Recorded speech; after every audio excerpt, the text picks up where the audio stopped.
round number 8 of the season.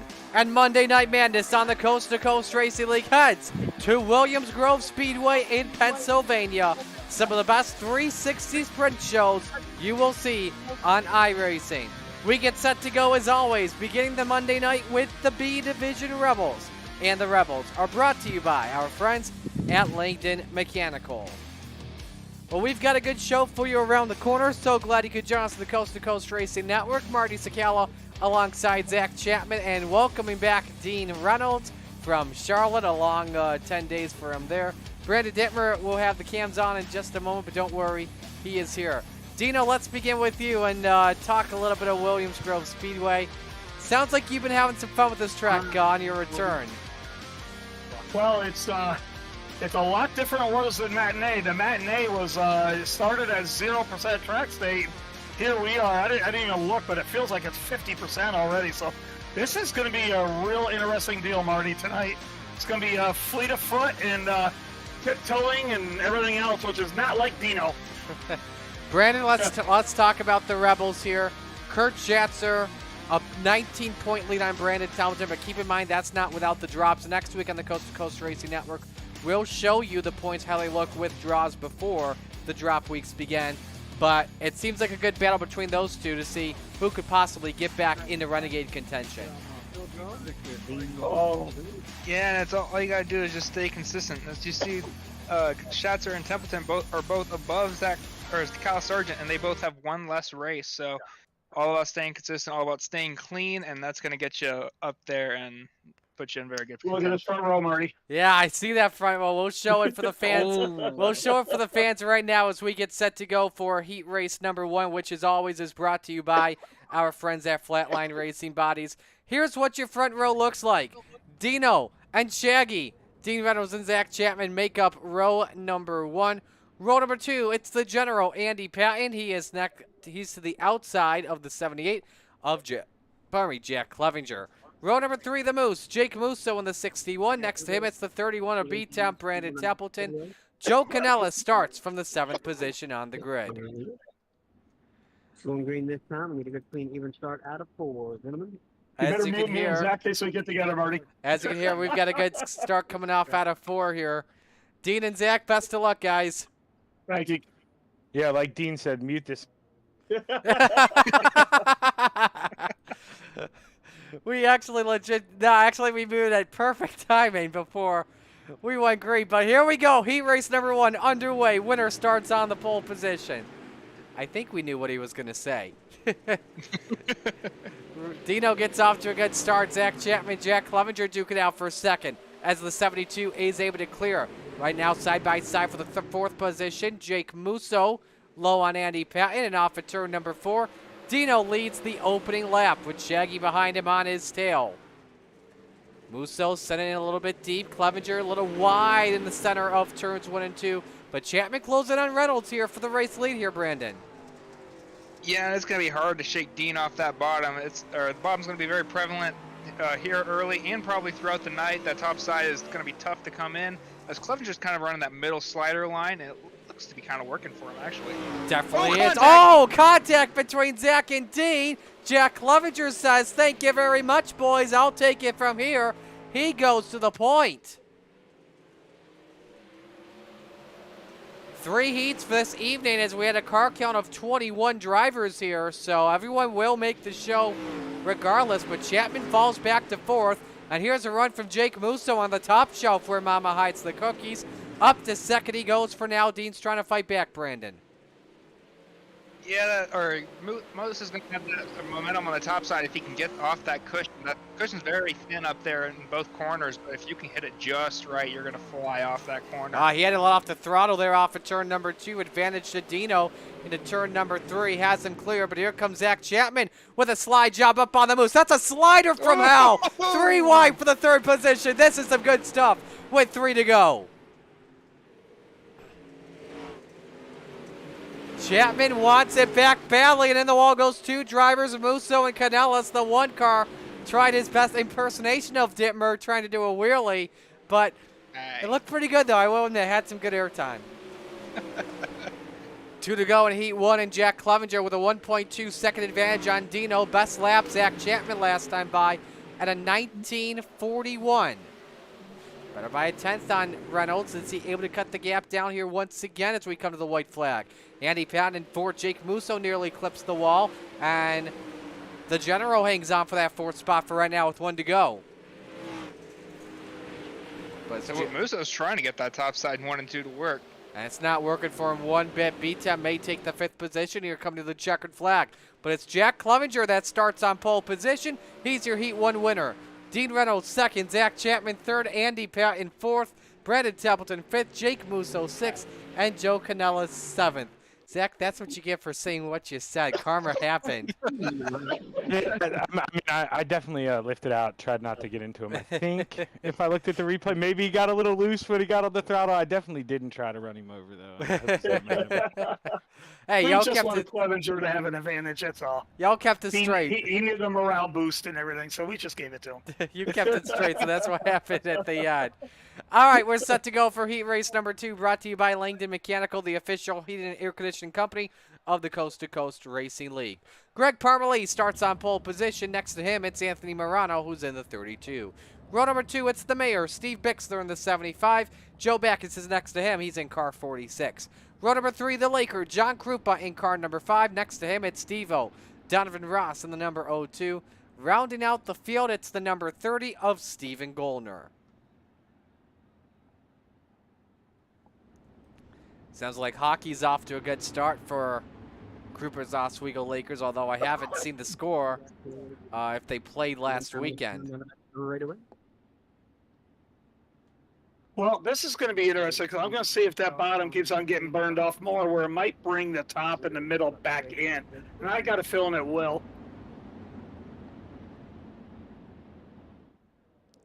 Winner starts outside of Jack Clevenger as we're set to take the green for heat race number 2.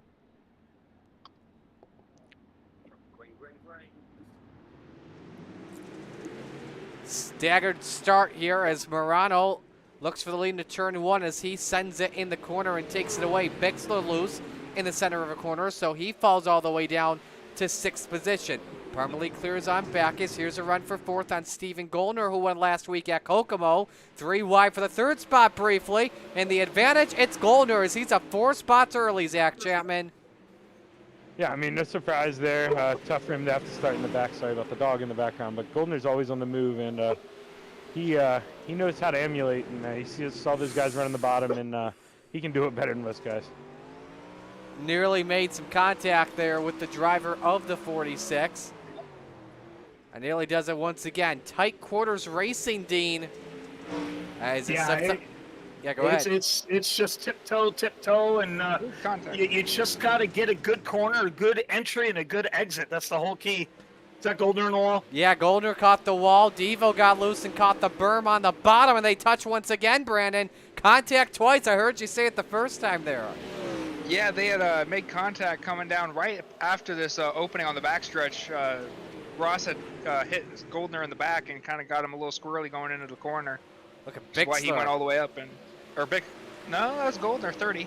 The Mayor, though, trying to send it, though, 2 for 1 to the corner. It's still 3 wide for the 4th end. Normally the final transfer spot. Ross with the advantage. He's got Bixler and Goldner both cleared in the corner here, Dino. Yeah, now watching Devo run that top because that's where Dino really likes. Dino, we all like the top. So I'm seeing how it's working because that's where I feel more comfortable. And I think it's starting to get there. I Although think Morano's it is. gone. Yeah, and Devo had a really good exit and is able to close in on Joe Backus on corner exit. We've got 2 laps to go in heat 2, though, here, Zach. Yeah, like Dino said, Morano's kind of, I mean, he checked out. That's his own battle. But we do have a heck of a battle here for 4th. I mean, they're now almost 3rd. Look at the run. Oh! That changes Oh, Krupa gets us a piece of it. Bixler to 3rd and Goldner to 4th. 1 to go for the 32 of Anthony Morano. Still got a parking lot going into turn 3. Hopefully they clear out. Oh, this is going to get interesting. Morano lets off the gas here. This is going to be good coming to the finish. Devo 6. can't steer the ride. Morano's going to get through and win the heat. Yeah, it's going to be interesting. Morano lets off the gas here. This is going to be good coming to the finish. Devo can't steer the ride. Morano's going to get through and win the heat. Morano's going to get through and win the heat. 6 flag. Parmalee second, Bixler third, Goldner fourth, Krupa fifth, and Beck is sixth, Ross seventh. How about the Nice. mayor? He just beat Steven Goldner in a heat race. Good for him. And that was on merit. I mean, yeah, Goldner a little frustrated by the guys in front of him trying to make the high side work. But, I mean, as soon as Goldner moved up to the top, Bixler pounced, and he took it.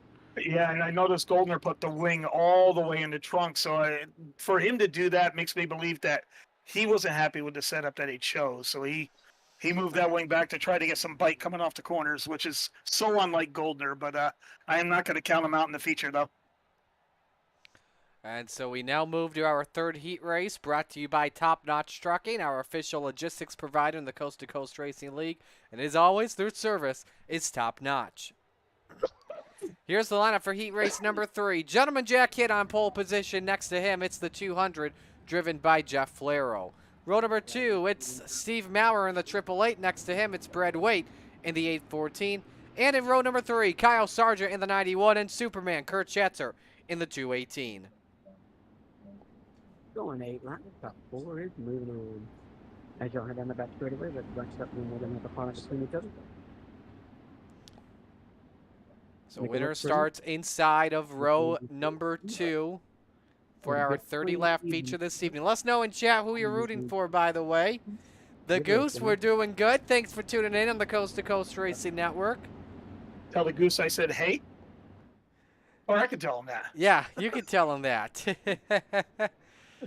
Ready for Heat 3 as Hitt and Flero are set to bring us to the green flag. Oh, good start by Hitt. Wow. Immediately clears Maurer into turn number 1.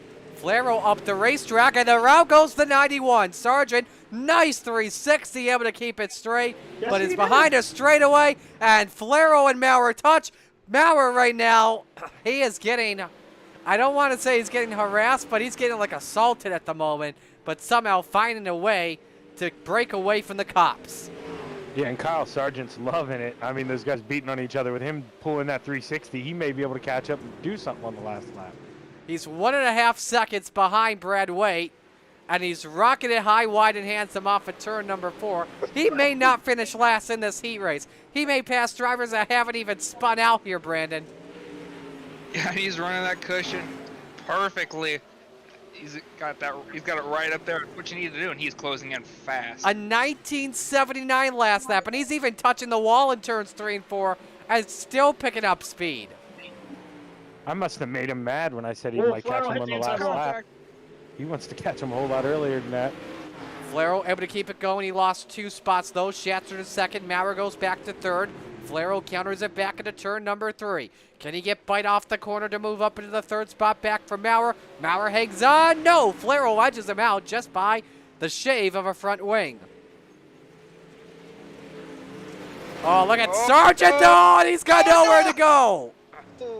3 cars flipping. Maurer again, another wild ride. Same with Brad Waite. Did he do a 720 that time? Was that 2 360s and kept going? I don't know. Let's take a look at the outcomes replay. We've got some time as we have 3 laps to go. So let's see how all this was started. Maurer gets a little bit too high and comes down to Brad Waite. Let's see here. That was a 360 there, Zach. Oh, yeah, he only did one. He's still on 2 of them and kept going, and he's not going to finish last. He's going to finish 4th. He'll put himself in a transfer spot. But some wild flips by Maurer and Waite. That's just typical Williams Grove Speedway there for you.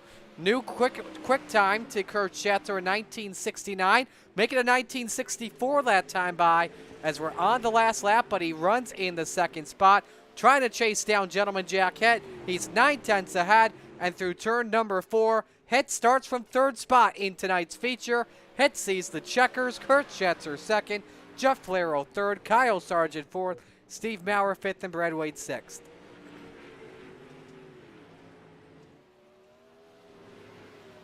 I tell you, your guess is as good as mine who's going to win this feature. This is going to be a fun one. I don't know who's going to win it. Any of these 21 men can take the win here tonight. We're going to see what happens in a bit. It's warm-up time, brought to you by Oshweekend Speedway. Stay with us, the Coast to Coast Racing Network. There's an immeasurable bond that forms when you join the service. You'll do.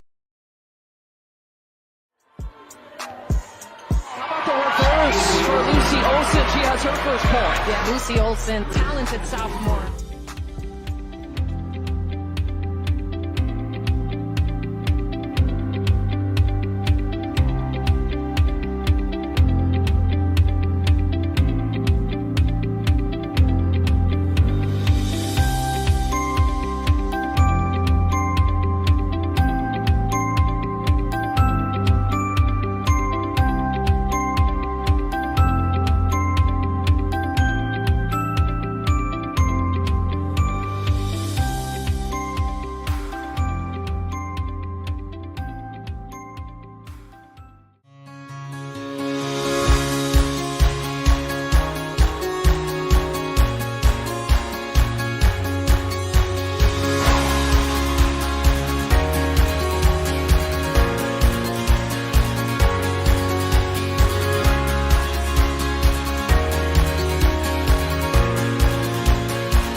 Checkers are out here in warm-ups, and it's Jake Musso, the quickest, at a 19.571.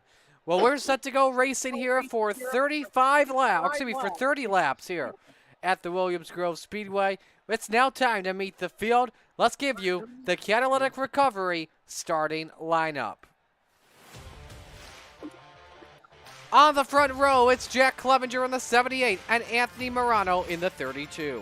Row 2, it's Gentleman Jack Hitt in the 217 and Dean Reynolds in the 79.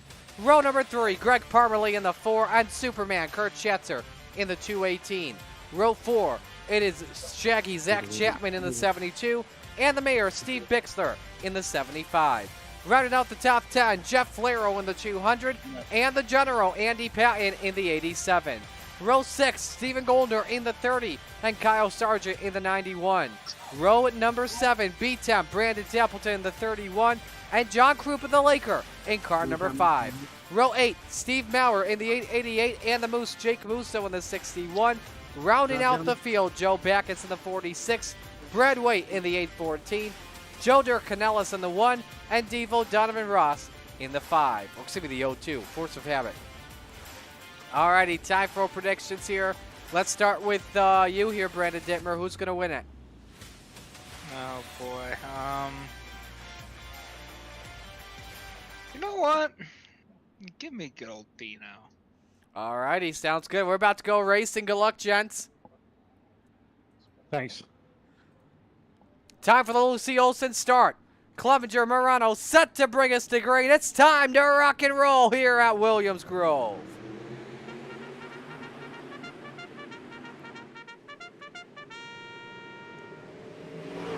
3 wide for the top spot off at corner number 2. And to the lead is Clevenger, but here comes Morano underneath. See if he can take the race lead. Hitt and Reynolds, they race for the 3rd spot. 2 and 3 wide further back, lap 1, led by the 32 of Morano.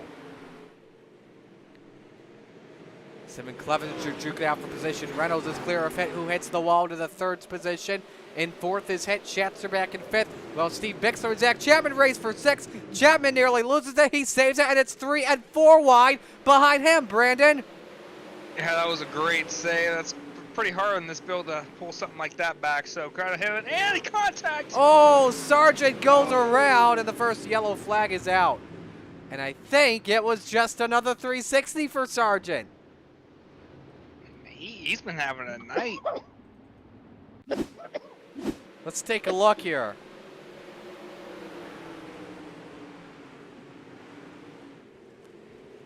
Chapman got him.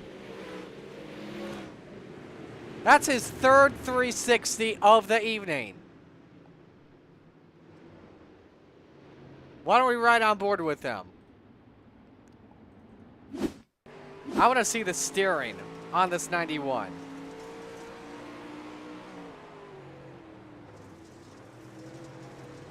Just cranks it to the right and just lets physics control the car. I think Zach may have done that on purpose just so we could see another 360. I kid, Zach. Don't worry. I kid, Shaggy.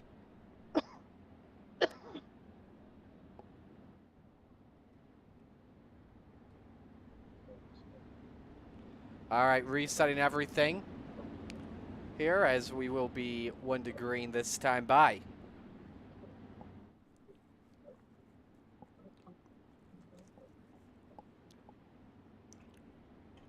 Williams Grove Speedway here, Brandon, kind of gives you that feeling of a lesser banked Port Royal, doesn't it?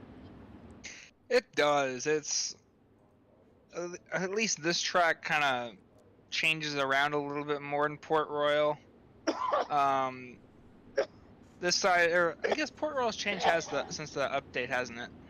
Is everybody okay behind you or something? I hear a lot of hacking going on. Do what? There's somebody is coughing in the background pretty good. Hope not. I'm home alone. Okay, good. I don't know what the heck it's coming from then. Got my TV on. That could be it, so we'll see. But I don't know if anyone will be coughing while playing Monday Night Football, so. All right. Coming back to the green flag, Morano and Clevenger, row 1. Reynolds and Hitt, row number 2. Row 3 is Schatzer and Bixler. Row 4, Parmalee and Zach Chapman. Patton and Stephen Golden to round out the top 10. It's a Mission 22 restart off the Chapman Racing drone. Big stack up, though, on the restart. And everyone's staying single file for right now. First guy on the outside is Clevenger, but here comes Dino for second. And is able to take it away. Now let's see if he can secure it across the start-finish line. Hits low on Schatzer. It's 3 wide for 3rd in turn number 4. Everybody keeps it going. Morano still leads. It's a Venom 1-2 show at the moment here, Brandon.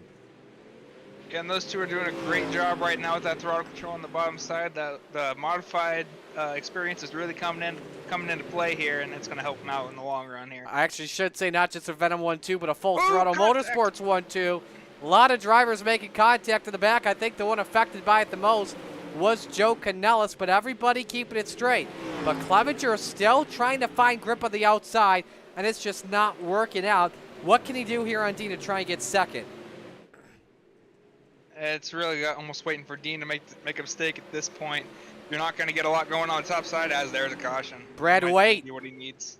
has spun in turn 4. Our second Gambler yellow is out. We saw Stephen Goldner trying to take a spot away.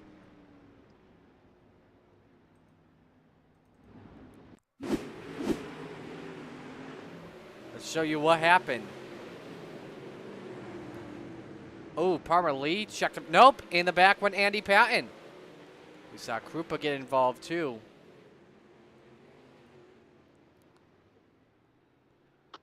Let's ride on board here with B-Rad.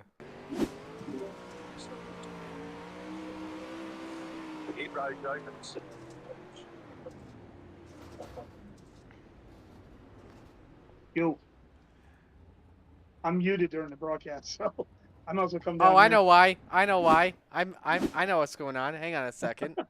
We've got a hot Well, I mic was from on the Dean on podcast. the Yeah, say Dean. on the cams. There we go.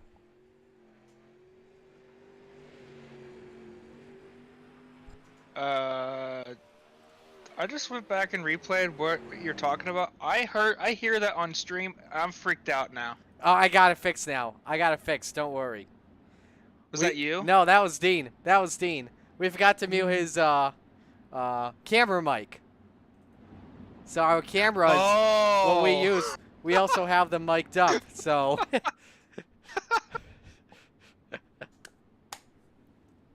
That's great. Then I hear Dean talking, I'm like, wait a second, it's coming from him, because then I could also hear Kevin at the same time. I was so confused. Like, I hope that's not from me. That'll make the highlight reel. That's for sure.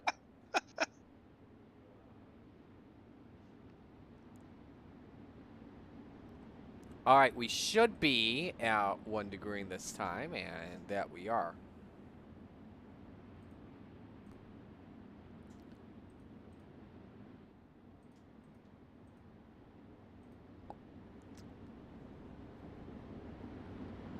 All right. So coming back to the green flag for another Mission 22 restart, let's reset the field. Anthony Morano and Dean Reynolds make up row 1. Jack Clevenger and Kurt Schatzer, row 2. Steve Bixler and Jack Hitt, row 3. Zach Chapman is next to Stephen Gollner, rounding out the top 10. Greg Parmalee and Jeff Flero. Biggest mover of the race is Donovan Ross. He started in last. He is in 15th. So we're ready for this restart. 7 laps are in the books. And a great jump from Morano as he holds serve. Reynolds stays put in second. Clevenger still trying to dance with that devil off in turn 2 and nearly loses the 3rd spot to Kurt Schatzer. Does Schatzer send it in deep? No. Clevenger completely has him cleared. Chapman is loose. Contact with Bixler, and we're stacking them up. Templeton, Musso, the big one breaks out at Williams Grove. And there's more contact happening down the front stretch. Oh, Bixler with more contact before. That was some extracurricular activity. A lot of things to take a look at here as we go to the Malcolm's Mill Reading replay once more. This all happens in front of Jake Musso as we saw Chapman get sideways there off a contact from Bixler, and Musso with a heavy shot head on. Parmalee gets collected. The left front tether was dislodged off that 61 ride. Let's get another look at Steve Bixler in the extracurricular activity. There's the contact off of Zach Chapman, then more contact with Stephen Gollner. Those two were hooked, and as Bixler and Gollner get together around 175. Let's go for a ride on board here with B-Temp.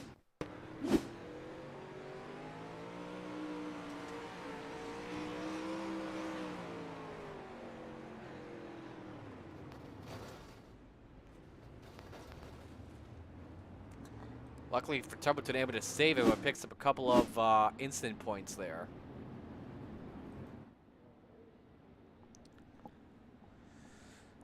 So I want to give you a fun fact about Morano, all right? This is Morano's 3rd ever start in Rebels competition. Oh, I'm sorry, that was in the Raiders. Let's pull up here the Rebels. Give me one moment here, guys.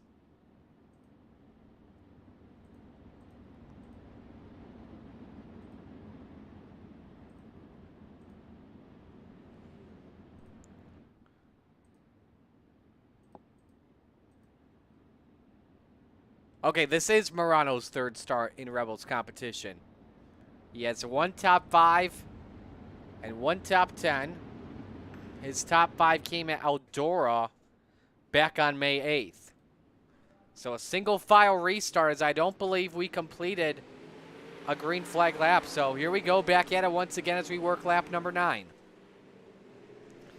And Reynolds up on that second groove, challenging for the lead. He got a nice exit compared to Morano, but Morano able to clear, better bite off at turn number 2. Now here comes Clevenger on the top shelf where Mama hides the cookies. Nearly grabs a piece of the wall off of 4 as everyone stays single file. Your best race on the track, Goldner and Chapman. And here comes as well, look closely, that black car. Donovan Ross from last to 8th as Chapman sideways stacks the field up, but he saves it. Running that middle is a very dangerous territory, and Zach Chapman just found it, and he just got really tight going into 3. He lost a lot more time. Ross, though, is on the charge from last to 8th. 3 wide off the corner, could get past Steven Goldner. And he does move Devo up to 7th. Now trying to challenge Flero for the 6th spot. Meanwhile, last time by, quickest lap of the race, Anthony Morano in 1976. Reynolds still chasing after him. And now Schatzer starts to lurk in on the 78 of Clevenger for the 3rd spot.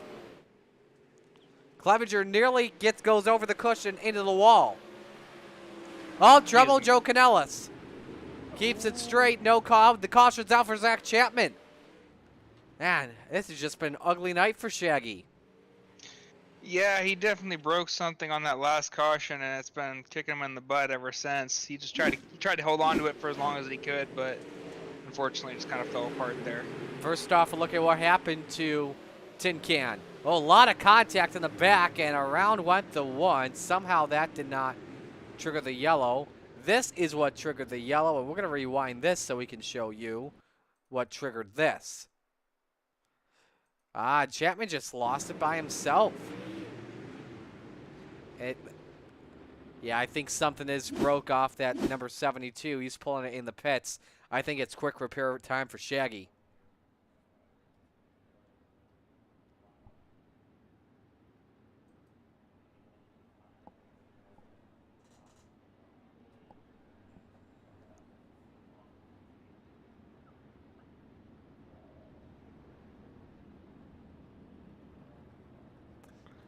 So 2 to green here still at the moment. Isaac's in the chat rooting for Dino.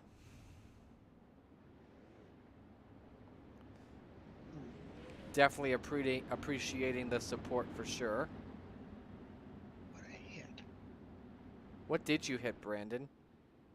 I'm watching the game, and Chargers linebacker just laid into Jets receiver. Beautiful textbook hit. Oh, nice. So as we should go 1 to green this time by, don't forget the Renegades are coming up next at around 8:45 p.m.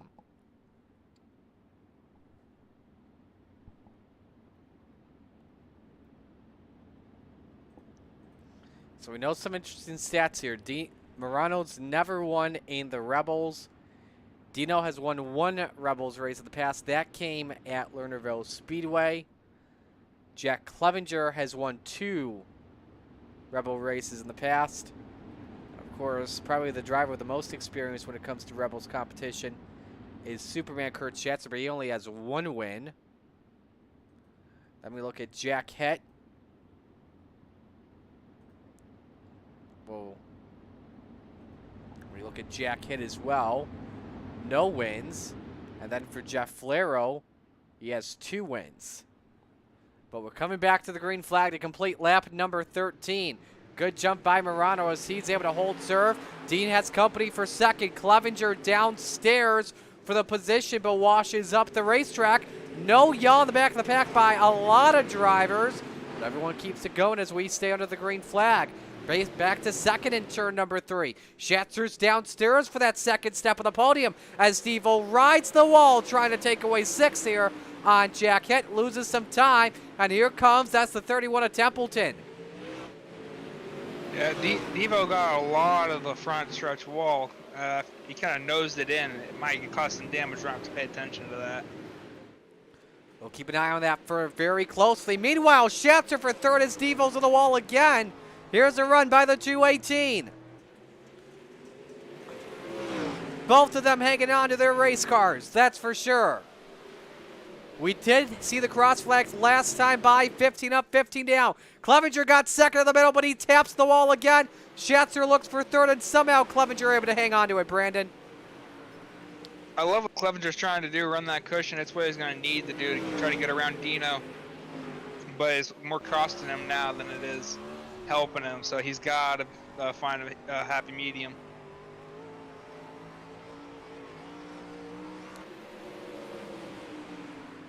"17 laps are in the books. Templeton and Het, they race for the 6th position. Temple's got something trouble. Andy Patton, Kyle Sargent, and Patton, I think, just went flipping across the front straight, and that may be his night.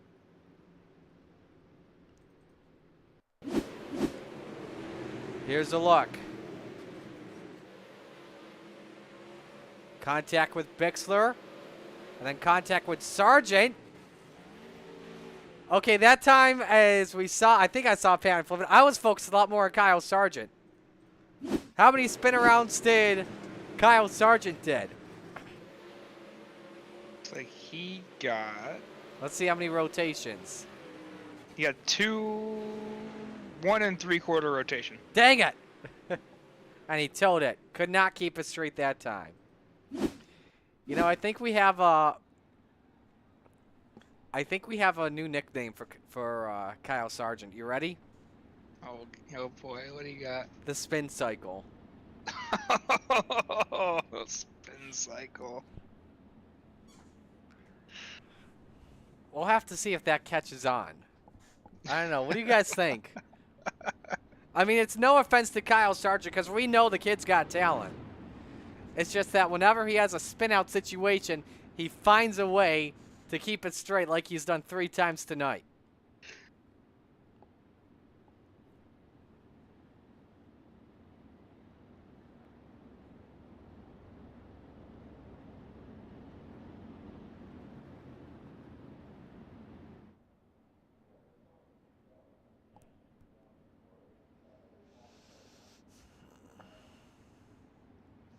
All right, are we coming to 1 to green this time?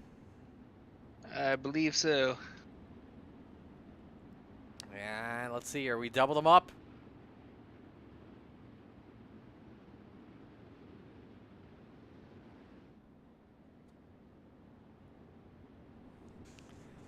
Alrighty, so Morano and Reynolds lead. That's row 1. Row number 2, Clevenger and Schatzer. Row 3, Flero and Templeton. Row number 4 is Hit and Flero. I'm sorry, that's Hit and Ross, pardon me. And round off the top 10 is John Krupa and Brad Waite. 12 laps to go when we come back to the green flag here at Williams Grove Speedway. Good timing from the 32. Top 4 all single file into turn number 1. And Clevenger's back on the outside. Templeton, the second guy up top, as they're 3 wide off the corner. Oh! Contact between Musso and White. Everybody hangs on to it. Ross up in the wall once again, fading. 4 wide now. It's 3 wide off the corner. Templeton and Flero bang wheels. Everybody keeps it going. And for the leader comes Reynolds on the outside. Middle group for Dino. Can he get him to the point of the turn 3? 3 cars put them all under a blanket for the top spot. 10 to go at the line. New race leader Dino to the point by a hair. That's the first lead change of the evening here at Williams Grove Speedway. And off for 2, Reynolds hanging on once again. Can he clear Morano into 3? You bet. And here comes Templeton to make it a 4-car shootout for the top spot. Reynolds holds on to the lead. Morano's got company from Clevenger here, Brandon. Dean is putting on a show with that middle lane. People are going to have to take notes going into Renegades if this track is somewhat similar.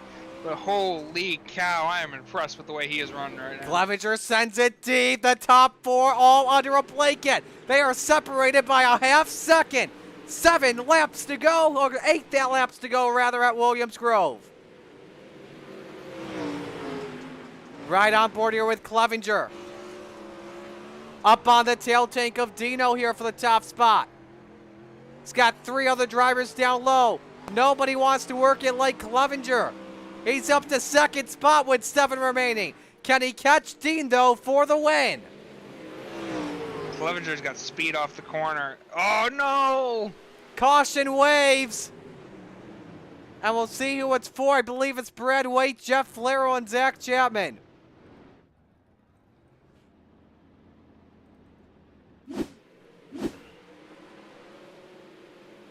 You saw Hick get loose but save it, but the wreck happens amongst these three. Oh, Chapman and Flarrow hooked and up on his lid went the 72. And that is pretty much a night for Shaggy here. Unless he keeps it on the racetrack, I don't think he did. So that was from the 814. Let's ride on board here with the 200 of Flarrow.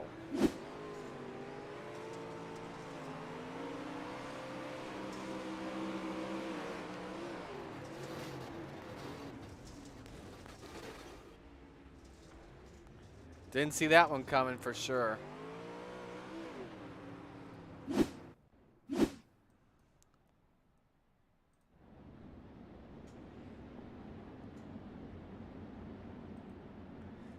Check in on Zach. Zach, are you able to continue or no?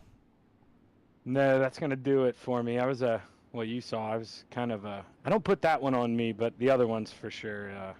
I was a rolling chicane, so I pointed out. That'll teach me a lesson. Gotcha, okay.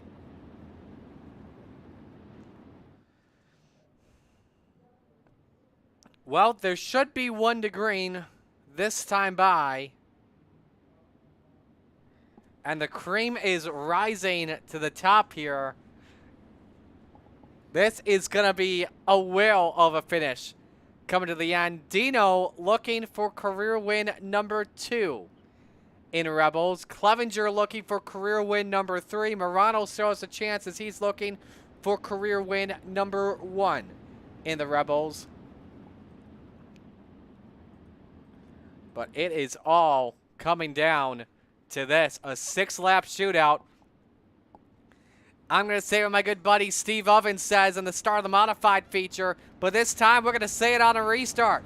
Race fans, it's time to sit down and hold on to your seats because these men, by the grace of God and 800 horsepower, are ready to go back to work. 6 laps to go. Reynolds is able to hold serve, keeps it on the middle groove. Clevenger stays up top. Morano lost a lot of ground to the 78. And Clevenger is on the bumper of Reynolds into turn number 3. 5 fingers up in the air from Barney. 5 laps to go. Here comes Clevenger. Reynolds still hangs on for now, Zach Chapman. Yeah, I think Dean, well, there he goes, right in the middle. That's what I was going to say. That's how I was making up time coming through the field. He needs to commit to that middle. I heard you guys talking about him. He doesn't need to slow his power down and pinch on the bottom. Needs to keep that speed wound up. Just stay half throttle and keep her going, and Dean's got this. Clevenger again on the top shelf where Mama hides the cookies. Doesn't take the lead there just yet. 4 laps to go. Dean knows he's there. They're Hoosier to Hoosier, as he would say. And here comes Morano back in the equation. It could be a 3-car shootout for the win. Clevenger goes to the top spot. A better entry into turn number 3. Taps the wall. Second lead change of the night. Clevenger to the point with 3 laps to go. What do you do here, though? It's Dino's got company from Morano for second. What do you do here, Brandon? I stay my course. I don't change things now. It's too late but it's not. It won't be good if you change. 2 sticks in the air for Jack Clevenger with 2 laps remaining. And he's got company down low, nearly 3 wide off the corner by Reynolds and Morano. But a sweet, sweet exit by the 78 as they make their way up at turn number 4. White flag is out. 1 lap remaining for Jack Clevenger. Made his return this season. Was Morano. 2 top 10s on the season. Morano is low for second, but out in front, it's the driver of the all-in number 78 through 3 and 4. Jack Clevenger takes the win at Williams Grove Speedway. A drag race for second, way too close to call. I think it was Reynolds over Morano. Yeah, Dino got second. Right, it took 3 thousandths of a second, or 13 thousandths of a second, rather. But it's Jack Clevenger that returns to victory lane at the Williams Grove Speedway. His 3rd career win in Rebels. He Folks. just didn't give up on that high side. He attacked it all night. Yeah. He made it work. He waited for the high side to come in, and bang. Give it up, though, ladies and gentlemen, for the Rebels, especially at the front of the field, for all putting on a heck of a race. There's Dino. Oh, Man, we were hoping you were going to do something. I thought I pulled one out of my butt there for a little bit, but, Jack earned that one out there. That was great. What he did was something I don't think anyone could have done. So as we wait for your top three to pull in, let's pull up the results there. Clevenger, Reynolds, Morano, Templeton, Musso all make it on in. Donovan Ross, your hard charger, from 20th to 8th. 3 drivers in the top 10 up at least 12 spots. Jake Musso was up 11. Pardon me, Joe Backus was up 10. And Donovan Ross was up 12. Here's a look at 11 through 13 as 12 drivers finished on the lead lap. Well, I believe we have your top 3 in and ready to go. So let's begin with the driver of the number 32, Anthony Morano, who lost by thousandths of a second to Dean Reynolds for second spot. Thank God. Anthony, what happened, though, to that race car in the second half of the race? I somehow or another managed to hit my wing button and I moved it to -1 instead of -3. I screwed myself up a little bit, but Dean got by me, just tried to be patient, catch back up to him, and Jack just blew my doors off there. He got the top to work. I'm not very good at the top here. I don't really run sprint cars that much, so yeah, I'll do it. I'll definitely take a podium any day. Yeah, you were looking for your first ever Rebels win. Was the pressure starting to build in those final laps, thinking that you have a better chance to win it as the laps were ticking down? Yeah, it was definitely watching the lap counter, and then I wasn't expecting the double file restarts. That definitely threw me off there. I thought once we got to 3, that was it. But I guess it depends on the division you're running. So yeah, I think I've run these on Monday night, I think twice now. So a little to learn, but I figure it out. Who do you want to give shout-outs to on the run? Oh, you better know who you guys think shout-outs to. Go ahead. Dina, and before you become Sherry, so you're just gonna have to wait. Definitely my wife Sherry, my teammates at FTM, Dean at Super Dare Car, Hi Mom Lens, DJ Sim Shop, Swan Speed. You guys for doing a broadcast and everyone at Coast to Coast. Well, we'll let you go. Great job, and hopefully we see the Renegades in a few. All right, Marty, appreciate it. Absolutely. Good job, brother. Anthony Morano, our third-place finisher. Now to the second-place finisher we go in Dean Reynolds. Dang, man, that middle groove was your best groove, and it came in at the right time to get Morano. But what happened racing Clevenger for the lead? I overdrove. I mean, Jack earned that. You got to give the credit to Jack. He made a groove that I didn't think was going to work. And, I got rolling in that middle. And it's funny, when you muted me, I went down to Morano and his Discord. So if you notice, we were pretty good on restarts. So we worked together on that, and I got to thank him for that. But, Jack earned it. And then when he got by me, I lost patience, and I started going too hard. And Anthony almost got me there at the end. But you know what? I'll take a second. I'm okay.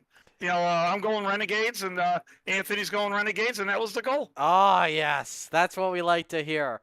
You told us as well before the broadcast coming on in that you took away nothing from the matinee race over to here. Now, what made you better in this tonight than in the matinee race? Well, I got a feature slick setup that I don't usually run. I usually run feature tacky here. And it felt comfortable. And then I don't know if you remember, Marty, when I finished 3rd and 6th in Rebels and Renegades at Port Royal last season, I took a lot of gear out.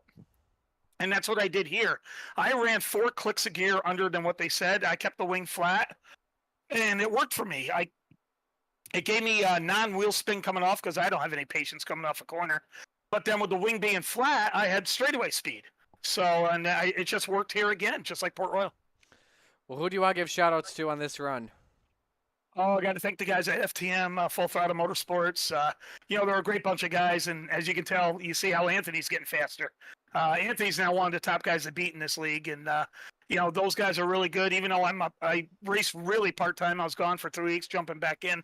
They still help me out quite a bit, and they get the speed. Got to thank Morano and Morano Racing.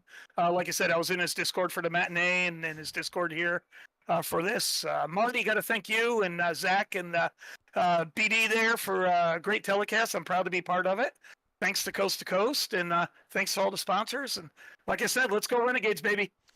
Awesome, man. Well done. Well, we'll talk to you in a bit. We'll keep you in here for right now. But I want to bring up our winner in Victory Lane tonight, and that, of course, is Jack Clevenger. Jack, You son of a gun, you. we were watching the replay. How did you get that top side to work? I just beat down the thing the whole race and was trying to be patient up there. And I can't run the bottom at Williams Grove. I can't run the bottom anywhere, let's be honest. But just patient and easy on the throttle. I was going to ask if it was patient at the same time. Were you a little bit concerned about that wall at Williams Grove too? Because this track has been known for, if you get the wall a little bit too hard, it can take you immediately out of the race. Yeah, I got into it once there, probably about halfway through, and I was gaining on those guys, and then got into it coming out of 4 and really lost some ground, and then it went yellow, so that helped me. But I just getting into 1, slide it and get up there, and you can really hammer it. It's still pretty wide. You just got to watch your exit there, but into 3 and 4, it's treacherous. Will we see you in Renegades coming up? You know what? I don't even know if I can run it. I don't know what the incident limit is. I got a 141. I don't know if that's you should be allowed good. to run or not. I'm pretty sure you're good. 225. Your lungs are under 225. Yeah, I might as well run it then. Awesome, man. Awesome. Well, who do you want to give shout outs to on this run? Just Greg and Devo, kind of they're bouncing ideas off each other. And you guys for the broadcast, Coast to Coast for the league to race in, and Dean and I don't remember the other guy's name for running a clean race there. That was fun. Just a good time and good run, everybody.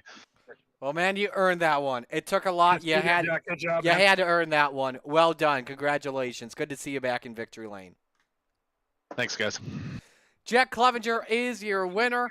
Well, we've got the Renegades coming up next. Beautiful sunset at Williams Grove. That is met with Dean's approval. Yes, it is. Absolutely. And with that being said, we are going to step aside. Renegades action coming up next. Stay with us at the Coast to Coast Racing Network.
Well, good evening, everybody. Welcome to our weekly race chat. Adam Ross and Clinton Jeffrey are live and interactive every Tuesday night. Rivals Race Chat is your home for race discussion, debate, news, interviews, and more. They'll even take your questions and comments live on the air and talk to some of the newsmakers each week. Tune in every Tuesday night at 8 p.m. on GeForce TV.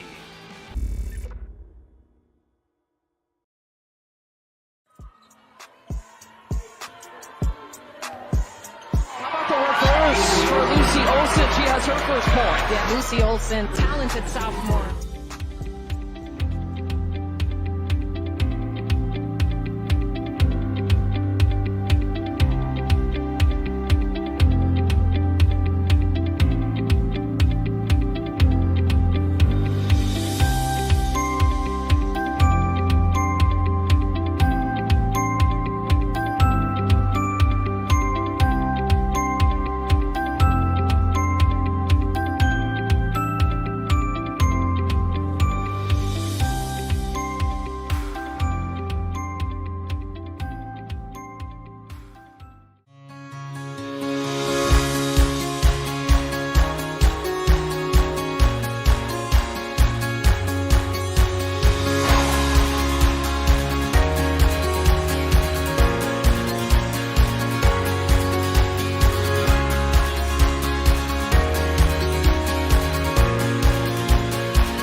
Welcome back to the Coast to Coast Racing Network, everyone. We are getting set to go for Renegades action here at Williams Grove, and the Renegades, as always, are brought to you by Dylan Westbrook Racing.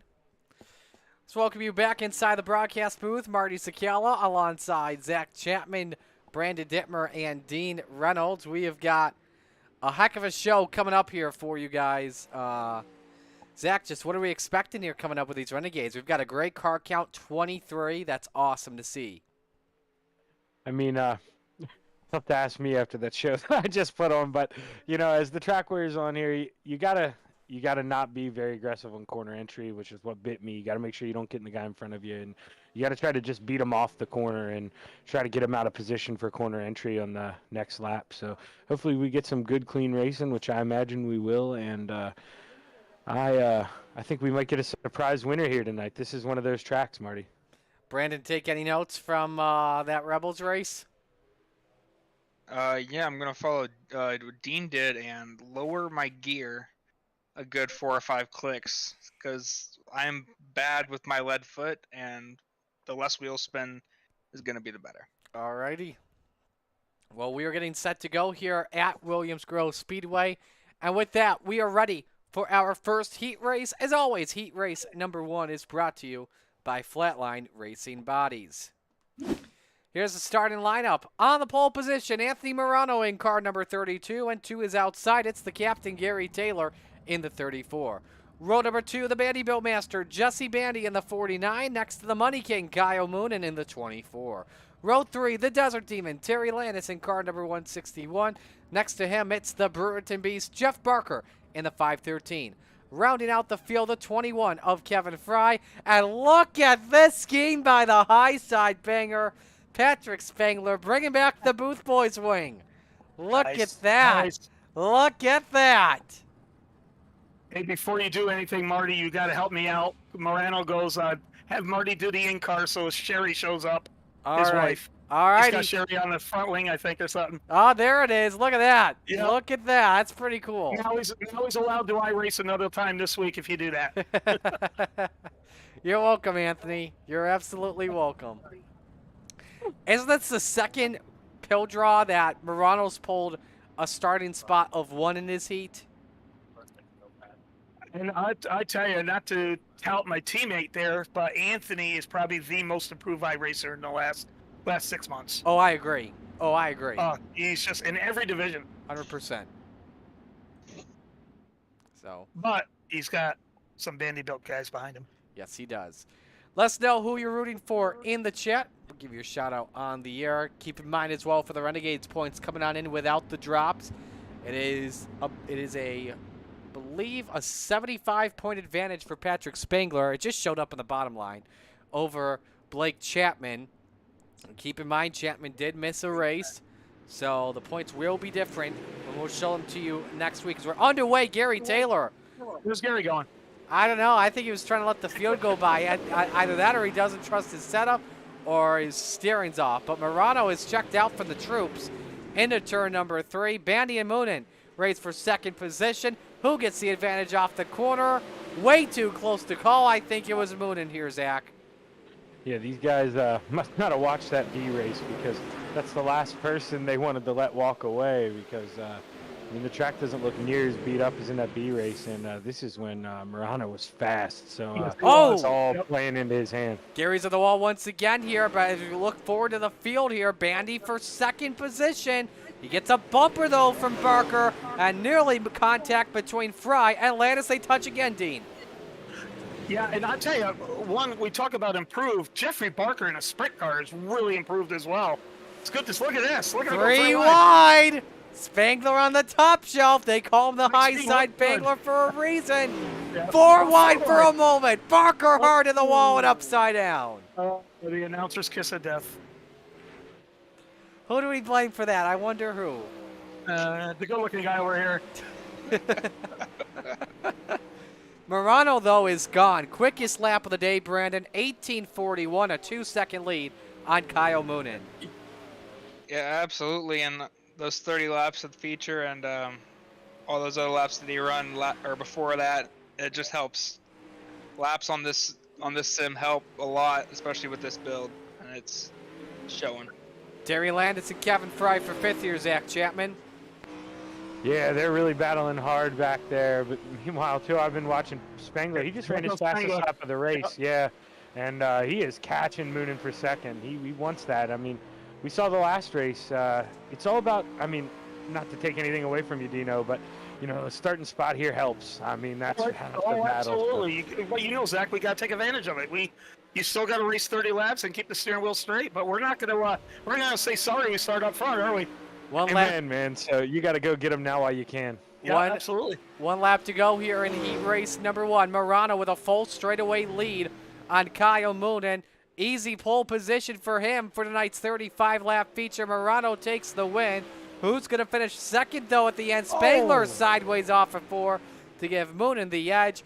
Bandy 4th, Landis 5th, Fry 6th, Taylor 7th, and Barker 8th.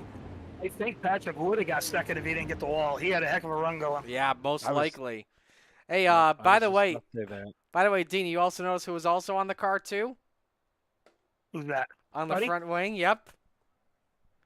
Buddy was on that front wing. Anytime you got Buddy, that's all right. Did he miss you, by the way? I forgot to ask you that. Oh, God, he's... Never mind. Jeez. I couldn't even cuddle with Megan because the damn cat was in between. Jesus. Oh. Time for Heat 2, brought to you by Langdon Mechanical. You have a segue on that. And here's how they line up. Jack Cote the Goose on pole position, and next to him, it's the number 56 of Randy Shreves. Row number 2, it's the 79 of Dean Reynolds. Next to him, it's the Ayla Outlaw, Preston Cranmer. Row 3, it's the Pink Panther, Jesse Atkinson. Next to him, it's the Salesman of Blake Chapman. Rounding out the field, the 2 of Cody Graham, and the 10 of the Boss, Ross Corinna. Let's see if we can do a little wheelie here down the back straightaway. See what you got, Dean. Well, don't want to run over anybody. Let's go. Okay. Here we go. Oh, look at you go. There we go. Look at you go, Dean. Alrighty, best of luck in the seat, all right? Thank you, sir.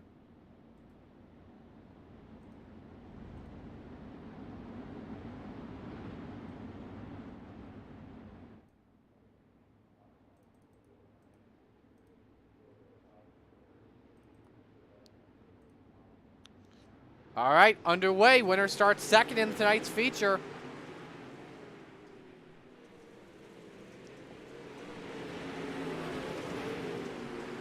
Good jump off at turn number 2 for Cote. Reynolds clears for second on Shreves. Contact underneath. Around goes the Pink Panther of Jesse Atkinson. He keeps it going. More contact. Corinna up on the wall with Chapman. He saves it. Some good stuff here as here goes Dean for the race lead, Brandon. Yeah, Dean's on the low side, making it work nice. The low side's going to be key here early, getting that nice run off with all that grip left. He take it though off at turn number 4. Not yet. Cote got him by about a door. Fields off at turn number 2. Quickest car on track though is Blake Chapman, 1864. Looks on Shreves for the 3rd spot. Reynolds looks for the slider up on the Goose. Can he take the lead though off for 4th, the start-finish line? This time he can by a wheel. Zach, this is a good one. Yeah, Dino is really making it work there. Right as I say that, he got a little sideways in the middle of the corner, but when he settles down with that throttle control, he's really tough to beat middle off there. He's got a good line and a good exit. Ooh, both of them got sideways off the corner, and Cote gets the advantage. Man, if Dean did not slide off at turn number 4, advantage to him, but look who's coming. Blake Chapman could go 2 for 1, Brandon. We're only at the halfway mark in this one. I'll tell you what, you can put Blake Chapman down, a lap down at the start of every race. No still races way back up to the front. That kid can do anything. It's amazing. Cote nearly ran in the back of Dean Reynolds for the top spot as it's a 3-car shootout for who will start at the outside of the front row next to Anthony Morano. Reynolds wants to make it an all-front row motorsports lockout, or a full throttle motorsports lockout, not front row motorsports. That's another team in another series. 2 laps to go. Here's Zach. Yeah, any one of these 3 could win right now. I mean, they're just one mistake by any guy who could really give it to Blake, or hopefully Dean can keep it together and hold it off here. Chapman with a nice run for second off at turn number 4. White flag is out, 1 to go in heat 2. Is all hell going to break loose, or are they going to keep it clean to the checkers? I don't know. We're going to see what happens here. Blake Chapman may thread the needle for the lead. Reynolds shuts the door on him. Going into turn number 3, final time. A spot on the front row is up for grabs. Chapman's got a run off at turn number 4. 3 wide coming to the checkered flag. Dino takes the win. Oh, baby. Wow. Wow is right. Oh, Dino. Look at that. Hell of a run, 9 Dino. thousandths of a second. Woo! Jeez. I thought Chapman was going to take it from both of you. Again, I drove too hard. I just got to calm down. That had to be fun to watch. Oh, man, that was all. Let's go to a replay. We've got a photo. Nope, never mind. That was in the Rebels. We don't have it for the Renegades. We had a photo finish cam set up, but I guess a good view of Barney was the photo finish. Let's go to heat race number 3, brought to you by Top Notch Trucking. And Jack Clevenger starts on pole position for this one. Next to him, it's Bob D. Good in the 7. Row number 2, the car's for sale again. Brandon Dittmer in the 83. Next to him, it's the Moose of Joe Musso. Row 3, Shorty, John Shore in the 51. Next to him, the Macho Man of Tyler Wilson in the 42. Rounding out the field, Barry Goldner in car number 36. Isaac, if you're watching, let me know what you thought of that finish, man. He had to have been hyped for that one. Brandon, best of luck in this heat. Good luck, Didi. Yeah, I don't know if I've ever seen a guy go from 3rd to to almost first there without the front two making any contact. That was a Say, heck of a that move would have by been the craziest pass in a heat race ever. Alrighty, Clevenger into good, set to bring the field to the green flag. Winner starts inside of row number 2. Here we go. Clevenger immediately clears to good, going into turn number 1. Wilson immediately goes up to the outside, and he's already up to the 5th position. Nearly took the 3rd spot off in turn number 2.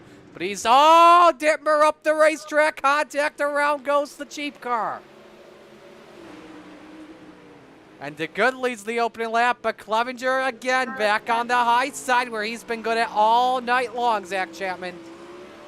Yeah, I just don't know if the track's good enough for just the high side yet. I think your ideal line is that slider line that actually Bob DeGood's running right now. He's kind of checking out, but he's trying to make it work as he goes back down to the bottom. And Clevenger nearly hit the inside wall. Meanwhile, Dean, nice race for 4th between the Moose and the Macho Man. They nearly hooked down the back. Yeah, there's a lot of grooves in this track. This track's a lot of fun right now. Clevenger, though, got way too high, and Tyler Wilson goes 2 for 1 in the 3rd. And now this could help out John Short. He's back on the bottom, and he just set the quickest lap last time by Zach at 18:69. All over DeGood for the lead, but DeGood goes up the track. Here comes the 51. Yeah, catching him is one thing here. Passing's another. I mean, he's fast, but he's kind of in Bob's line a little bit in the middle of the corner, so it's going to be anxious now that he's running down if he can actually get by. But now the quickest car on the racetrack, Dean, is Tyler Wilson in 18:67. It's the top 2. May find some pay dirt coming to the line with 3 to go. Yeah, Tyler, we talked about this last time I was on the telecast. Tyler has just found a lot of speed with this new build as well, and him and Spengler are starting to feed off each other, and they're both getting faster. Alrighty, 2 to go in heat race number 3. Short a little bit too high, but time is running out for him. Seems like this could be all Bob DeGood, which would be a pretty cool moment for the number 7 if he could start on the front 2 rows, but he's got to get to the checkered first. Wilson, though, still the quickest car on the track at 18:66. He closed in by 3/10 on John Short last time by. It likely, though, will be too late, Zach. 1 lap to go. Yeah, and, Tyler's really fast, and he is running him down, but I think a lot of that is Shorty experimenting a little bit, just trying to find something on the high side, but he's not having any luck, and it looks like Bob's probably going to hold on to this thing. Good run by Bob. Short sending into 3 and 4, but how about Bob DeGood? Heat 3 winner. Short 2nd, Wilson 3rd, Clevenger 4th, Musso 5th, Goldner 6th, Dittmer to finish in 7th. So the Malcolm Mills mill riding machine to start inside of row number 2 for the 35-lap main event tonight. Alrighty, it's warm-up time. We'll step aside here. 35-lap feature for the Renegades coming up next on the Coast to Coast Racing Network. How about the reverse for Lucy Olsen? She has her first point. Yeah, Lucy Olsen, talented sophomore.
Feature time coming up in just a moment, and the boss is the quickest one, Ross Corinna in 1888.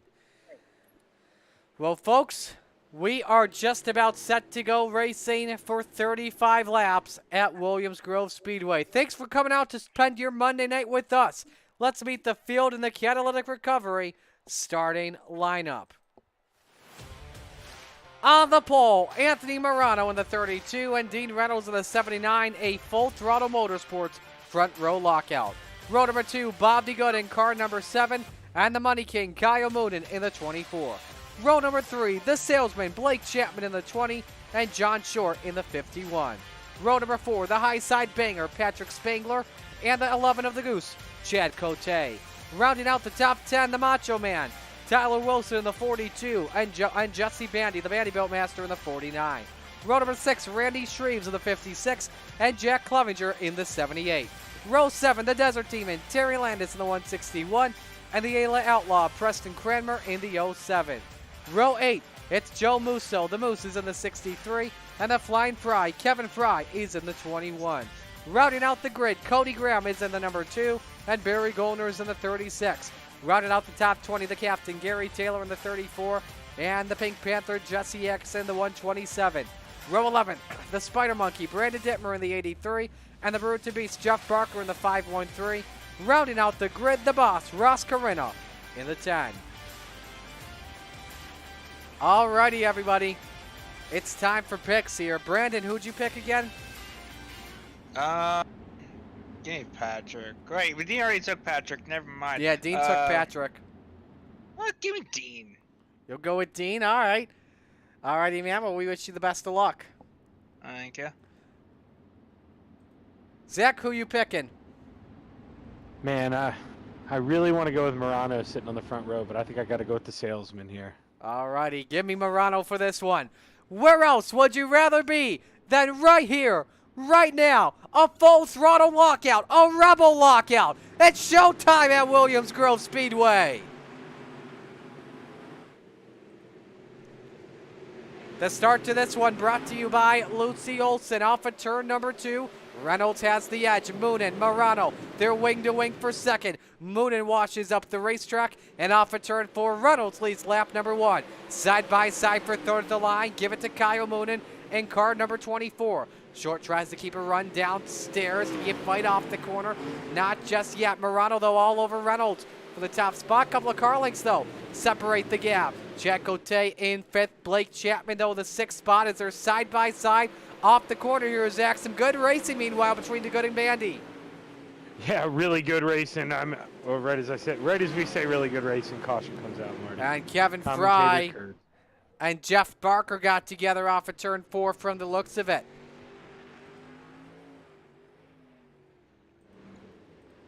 First replay of the night here for the feature. Let's show you Kevin Fry and Jeff Barker. So it starts with Fry up front. Catches the wall. Dittmer spins him. And Barker gets caught up in the wall. You saw Corinna do a 360. We've seen way too many 360s this evening. That was past gen. The Series X is the way to go. If you know, you know.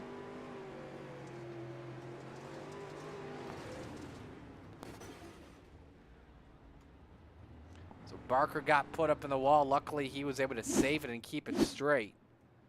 So Fry uses a quick repair. Corinna goes in for a quick repair as both of them get back on the racetrack. Biggest mover early is up 5 spots. Atkinson, Dittmer, and Barker. Yes, we've only completed 2 or 3 laps of this one. But a good start early on here in this feature. Yeah, I mean, right as that caution came out, I think we were about to say that. I mean, they were like double file there for, 3rd through probably 12th place. I mean, that was really good racing there. So hopefully they get right back to it here, Marty.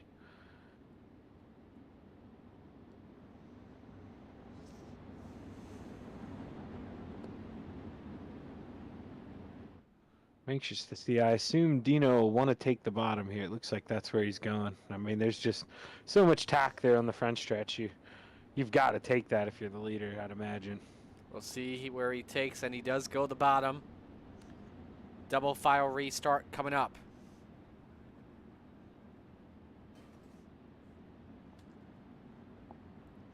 So Dino and Morano, row number 1. Moonen and Short, row 2. Chapman and Cote, row 3. Bandy and DeGood, row 4. Clevenger and Spangler round out your top 10. I'm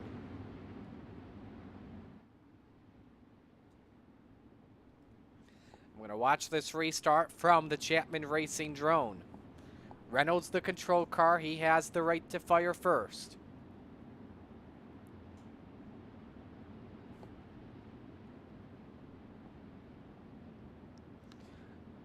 Oh, what happened here? There was a little bit of a fake and go by Dino as he's able to hold serve.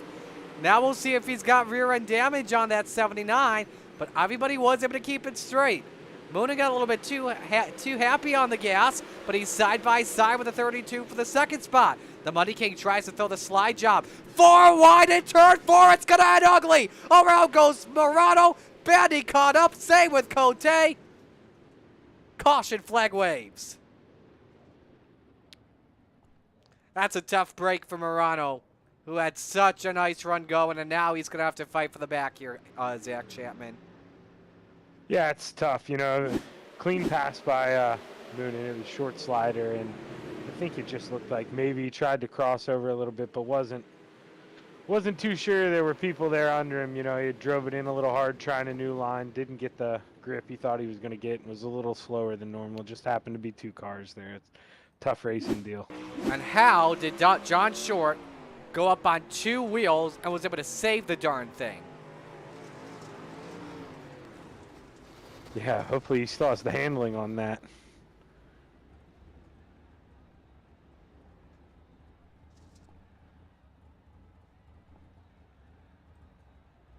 So a couple more drivers going for quick repairs.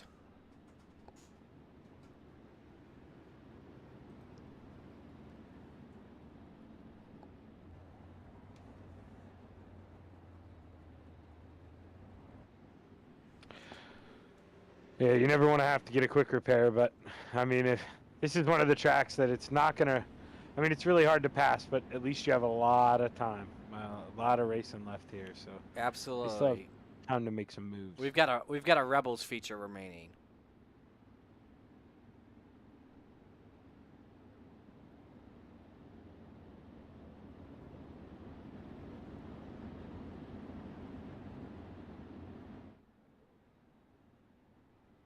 Should be 1 to green this time, and Dean selects the inside line. Now, Moon is probably glad he's next to him, but at the same time, you probably don't want to be next to him.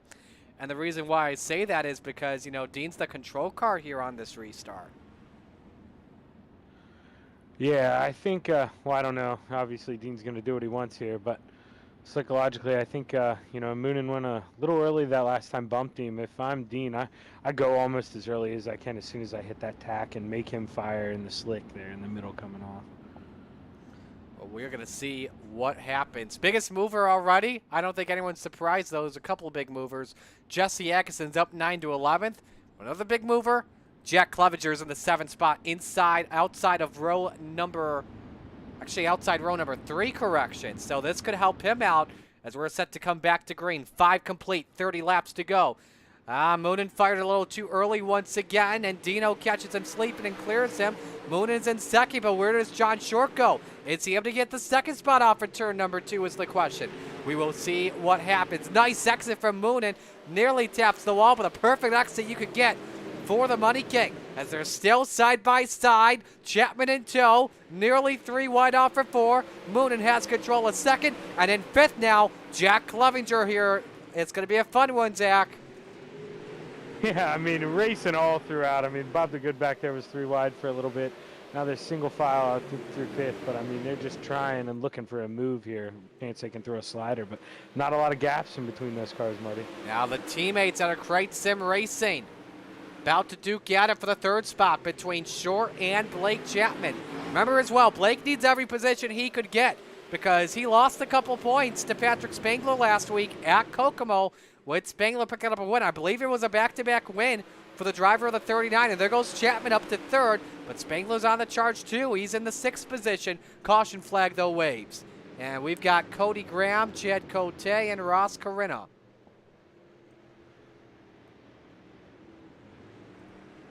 Show you what happened here. There's Ross in the 10. Oh, Corinna caught the wall that when it opens up and just set the 10 spinning. Gary Taylor goes sideways, and that's where Cody Graham gets collected, and Chad Cote has to lock him up. Why, that was an odd scenario. And then he spun it out coming into pit road. Here's an onboard. So he's racing Dittmer. Oh, no, he caught the wheel of Dittmer. That's what happened. I thought he caught the outside wall. And then let's ride along with Cody Graham. So the wreck's already happening. Gary's Taylor's already locked them up, and as Graham locks them up, tries to find a gap, but then it just closes up between Taylor and Corinna. Now, is this the yellow that you want if you're Blake Chapman or Patrick Spangler? Man, to tell you the truth, Marty, I don't think so, because it's a case of, like, you know, once again, not ripping on Dean, but he'd say it himself. I mean, those guys behind him, you know, they're chomping at the bit to go get him, and every time Dino gets the jump when he wants to in the restart, takes them a lap and a half to even think about reeling him in. So they want this thing to stay green and try to work on him and hope Dean makes a mistake. But these quick runs, I think that's kind of what Dean wants. Like I say, he gets to pull away for 2 laps at a time, and he just gets to stay calm and collected here under caution. I mean, for Blake, this is probably the yellow you want, because you get to line up behind Blake Chapman and getting ready to come back to the green flag. He'll be able to fire when Dean fires, so he'll have a better reaction time compared to Kyle Moonen. Yeah, especially, well, we've seen Moonen struggle a little bit on some restarts, so you're definitely right. If he's trying to play the jump game, I mean, Blake gets to actually see it and won't spin in that slick at all. So, I mean, Blake, he needs to try to get him here lap 1 and 2, and turn 1 and 2. That's going to be the easiest time for him. Alrighty. Dino the control car again for this restart. Moonen's thinking he's going to fire early. Oh, he caught him sleeping once again. Stacks the field up as we're back to green. And this could help out Chapman for the second position. Oh, nearly 3 wide. Moonen, oh my goodness, he wrapped over Dean Reynolds and somehow kept it straight. You gotta be kidding me. That was unbelievable. We got another ramp this time. That was Joe Musso who got ramped over. Now the question is, what's the damage look like? There's some bumper damage. Caution flag waves, though. Jesse Bandy.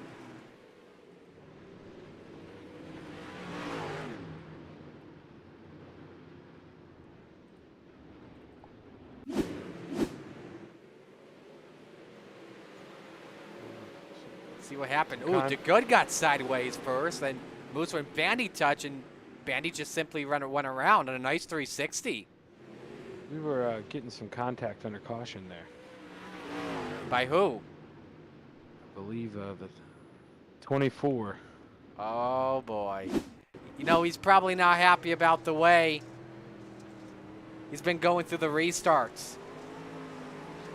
Yeah, I mean, maybe, but you know, if he's upset about quote unquote, or you know, maybe block from Dean, that's not really a block. You know, Dean's running his line, and Moonen got a late run there. I mean, you know, that's in racing. I mean, that's gonna happen. He wasn't there in the middle of the corner or three-quarter off. I mean, that's right at the end, and Dean's running his line.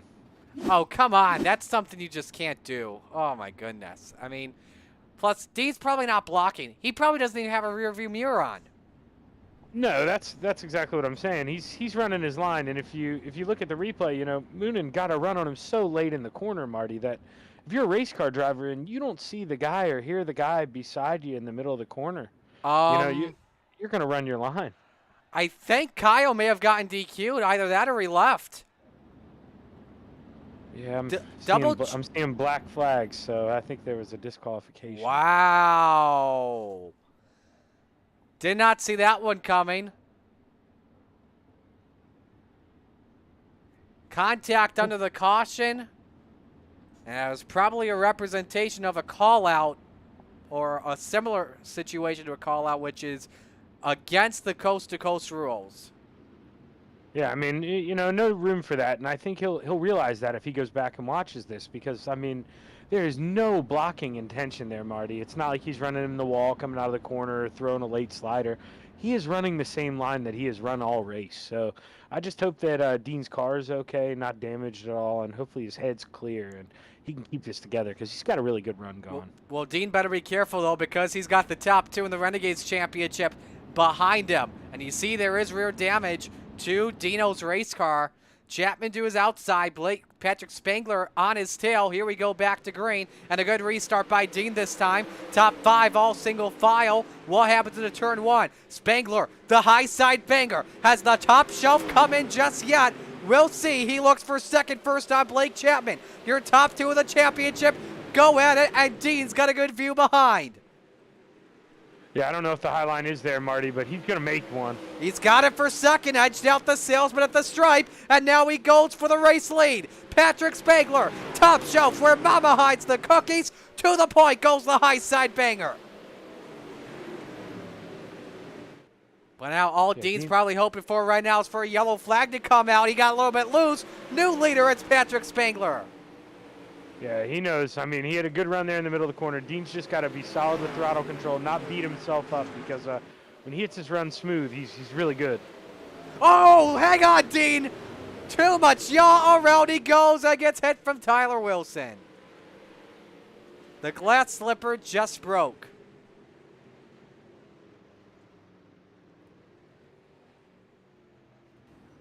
Well, Zach, it was fun while it lasted.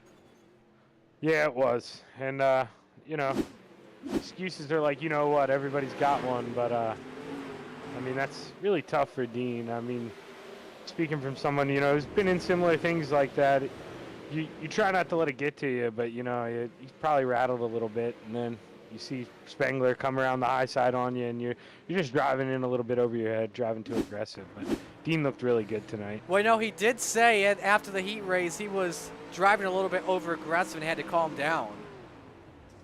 Yeah, and like I say, you know, after something like that happens to you, you know, it goes from 0 to 10 real quick, and it's real hard to calm yourself down and, you know, drive 3/4 throttle off the corner when you see a guy driving around you and you just want to get into it and beat him down the straightaway. But it seems counterintuitive, you know, less gas means you're faster, but sometimes on a track like this, that's exactly the way it is.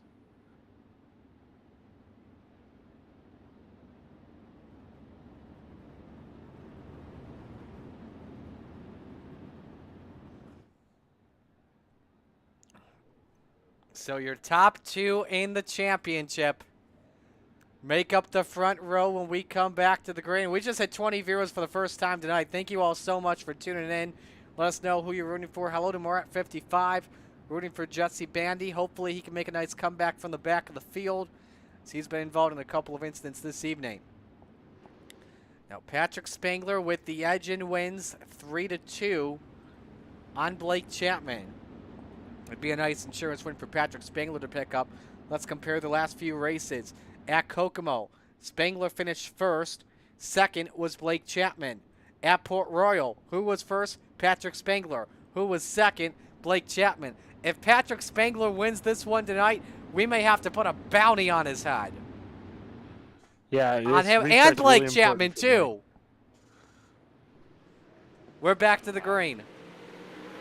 Not the restart Blake wanted. Patrick's going to be able to go right back up to that high side. Look at John Short, though, for second. He decides to back out of it, so we can let Blake Chapman race Kevin Fry's crash. Same with Joe Musso. No, and the caution flag is out.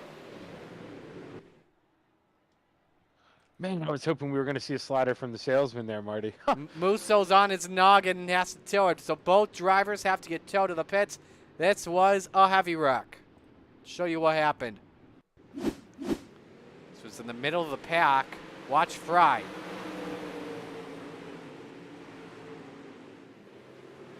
A little bit of help there, and around they went. Musso.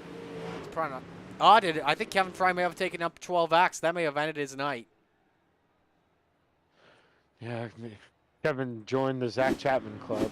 That's what happened to me and the B. It's a tough race. It's a tough track, man. You know, a lot of people fighting for the same real estate. You know, I love going here in real life, but it can turn into quite the train track. You know, people fight for the same line, and you got to get a pass with an aggressive slider. So I mean, got guys fighting for the same line. This kind of stuff's gonna happen.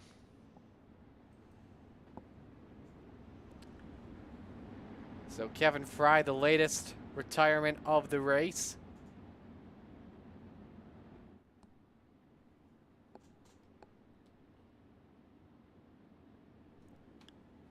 So I want to look at some extra facts here. So Patrick's won the last 2 races. And that is true. That is correct. Now I have an idea for this possible bounty if Patrick wins 3 in a row tonight. How about this? Whatever the purse is that I put up, if we do a bounty, whatever the purse is for it, the winner will, Blake can take it. But if it's somebody else that gets their first win of the season, we maybe double that money. What do you think? I wish we could bait Spangler into starting last in a feature and offering double money. Make him roll some dice. Oh, that would be fun. All right, single file restart with 20 laps to go. Here we come back to the green flag. Spangler forced everybody low. Now is he keep it on the bottom side? He does. Short and Clevenger both go to the top. And remember, that's how Spangler got the lead. The top side has come in. And a beautiful exit for Blake Chapman. He's on the middle groove looking for the race lead on Patrick Spangler. Second lead change of the night to the salesman, Blake Chapman. And the caution comes out after he crosses the line. Blake Chapman out in front for this coming restart.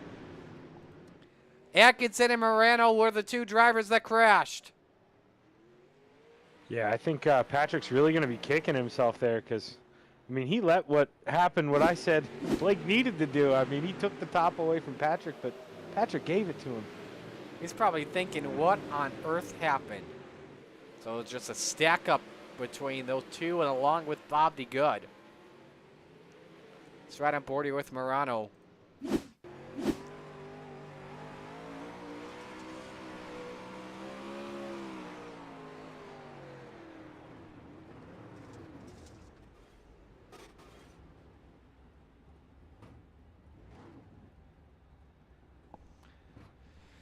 And so that is how that occurs. Yeah, not much Morano can do. He's just running his line, not expecting that checkup.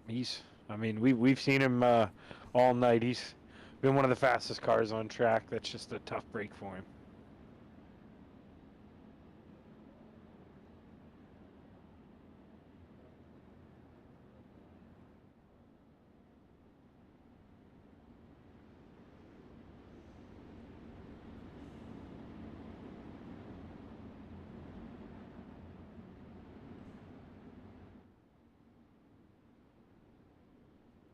So it should be 1 to green this time by. And again, what's been a wild race. Your biggest mover in this race, how about it for Jeff Barker, the Brute to Beast? Wasn't he in the wreck earlier tonight? I think it was in his heat race when Dean cursed him. Yep. Started in the 22nd position. And he's running P8. A nice run for Jeffrey Barker. Yeah, Dittmer right behind him, up 12. So, I mean, he's coming too. Has been a fun night either to be Brandon either. He may get some bites on that machine, bringing it from the back to the front. Somebody might finally buy it. May have to increase the price though. I would.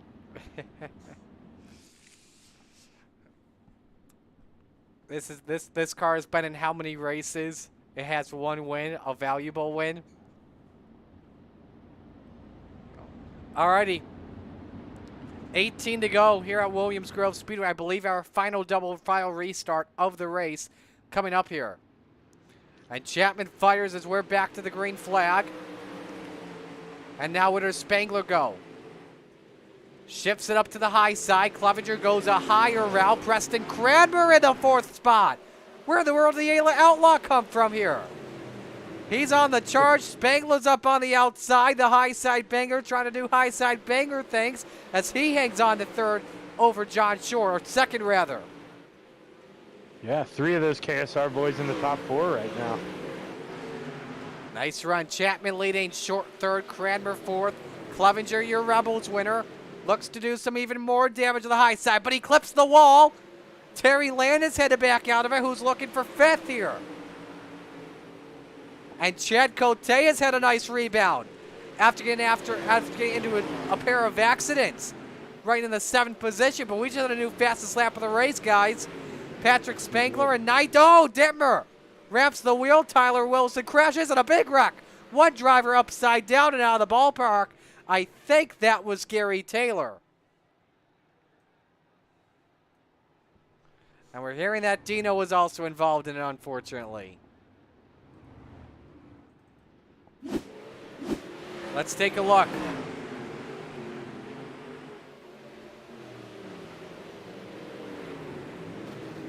Dittmer ramps Barker, and then Shreve's got Wilson. There's Dino. It was Gary Taylor that was forced in the pits. Morano got DQ'd from the race because of his 12X. Tough break for a lot of drivers. Let's ride on board with Dean.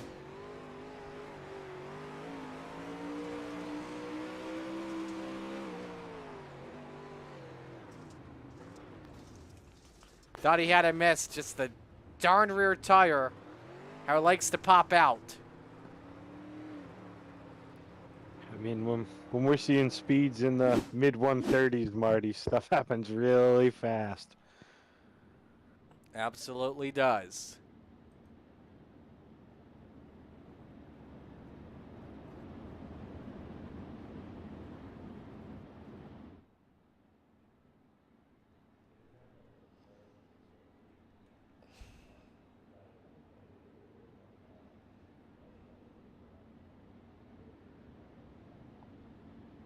You know, look at Terry Landis is in 6th. That's 4 Yeah. of those guys in the top 6. Going one Good run for them. One for the old people. No offense at all. It's just so cool to see the veterans up there. Yeah, well, Blake really brings down that team age average. Yes, he does. You know, Yes, he does. He helps that out. Believe just graduated high school last June. Correct me if I'm wrong there. Oh, well, at least we're not getting beat up by a high schooler anymore. Oh, shoot. Hang on a second. All right. If we had any technical difficulties there, we apologize for that. We're back to the green flag. 15 laps to go. Yeah, just the restart the doctor ordered for Blake. He got a good jump and back to his line on the bottom. Patrick's kind of abandoned that high side a little bit. I think it's going away. It's tough. And, I mean, you've seen him run the slider line now to try to get something to go by Blake. But I think the bottom's where you want to be right now. Cranmer in short. Work it out for the 3rd position. But watch out for Clevenger. Patience is his game, but had to back off of the throttle because the Outlaw shut the door right in his face. And Landis is on the charge. That's another one of the KSR boys. Having the race of their life, that's for sure here, Zach.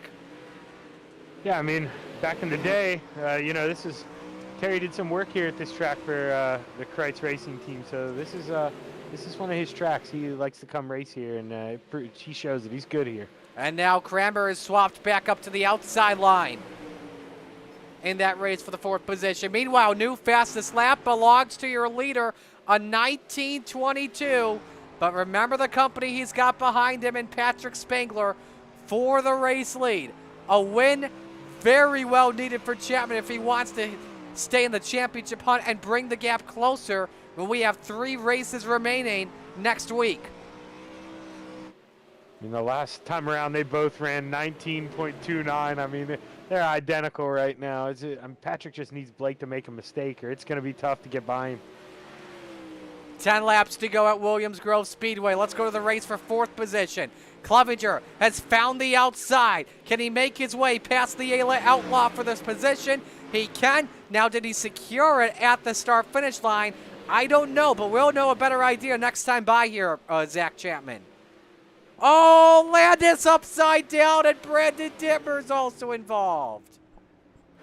And iRacing has him as 5th, so Preston's going to get that back.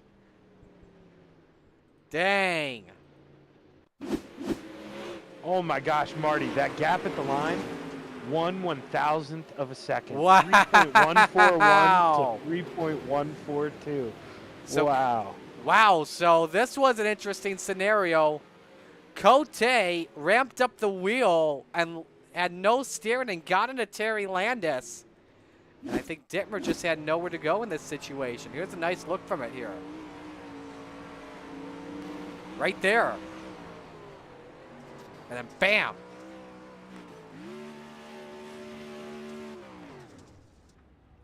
Right on board Brandon Dittmer. He was behind, I believe, Landis in all of this, so he'll have a better idea. Yep, there it was, right there. How he caught that error.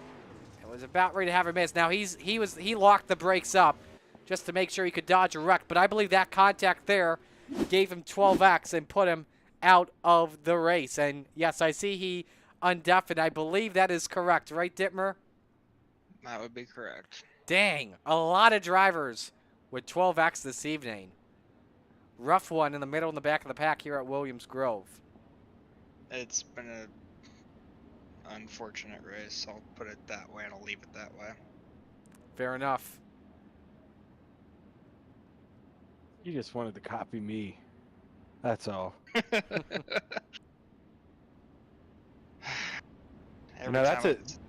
That's a double ouch for Clevenger there, because now we're single file restarts because we're within 10 to go. So he's got to fight real hard to get Preston back.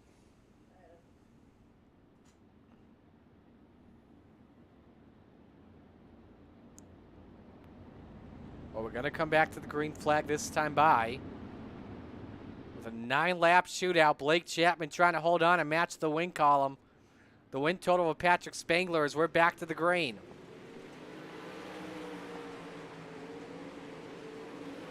Top 2, keep it on the middle side. John Short the first one up top, and there's Clevenger up there once again. Wanting to get the spot he's wanted for so many laps, that 4th position. Better hope for no caution this time. Spangler now up on the outside. And Clevenger moves to 4th. John Short better have gotten the memo. No, he stays on the bottom. Yeah, Tyler Wilson's one of those guys making the high side work back there again, and don't think he didn't tell Patrick that, because Patrick's going back to the high side right now. A nice rebound for the Macho Man after getting into an incident or two earlier tonight. 7 laps remain at Williams Grove Speedway. The gap is 4.5 tenths between Chapman and Spangler, but the last time by here, Brandon, Blake Chapman was better by 0.04.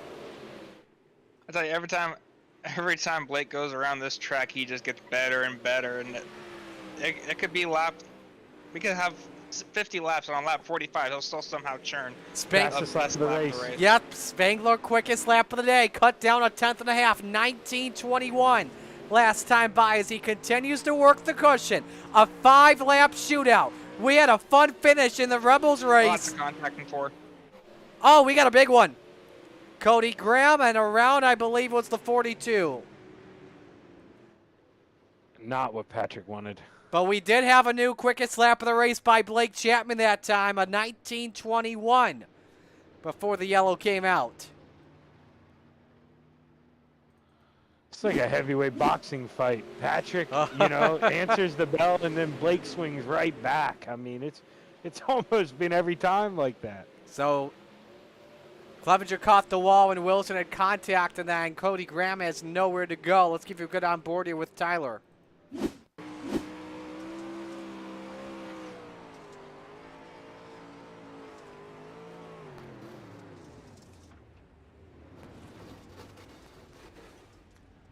Got hit by Cody Graham there.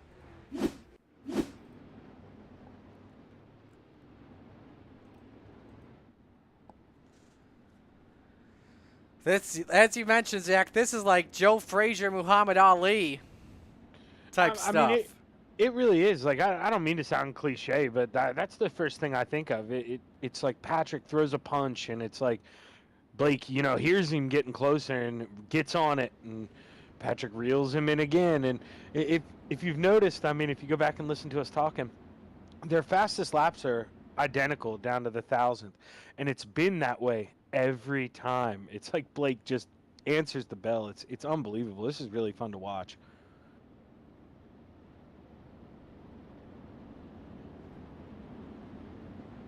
And with these even lap times, I think gonna go back to Patrick is gonna be kicking himself, because I mean he gave Blake the line that he showed everybody who worked. So he's really gonna run hard here, try to redeem himself. Lights are off. 4 laps to go when we come back to the green flag.